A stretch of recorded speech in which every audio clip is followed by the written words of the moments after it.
Hi friends, Andhra Pradesh ప్రభుత్వం రెండవ విడత తల్లికి వందనకు సంబంధించినటువంటి డబ్బులను తల్లి యొక్క ఖాతాల్లో జమ చేస్తూ ఉన్నది.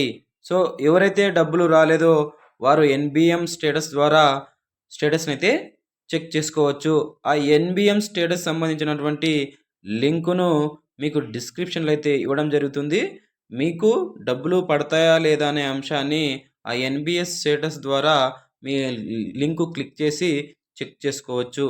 మొదటి తరగతికి వెళ్తున్న విద్యార్థులకు, అలాగే 10వ తరగతి పూర్తి చేసి ఇంటర్మీడియట్ ఫస్ట్ ఇయర్కి వెళ్తున్నటువంటి విద్యార్థులకు, నవోదయ, సిబిఎస్సి కేంద్రీయ విద్యాలయాలు చదువుతున్నటువంటి విద్యార్థులకు కూడా రెండవ విడతలో ఆంధ్రప్రదేశ్ ప్రభుత్వం 9 లక్షలు పైగా విద్యార్థులకు రెండవ విడతల్లో డబ్బులను జమ చేస్తూ ఉన్నది.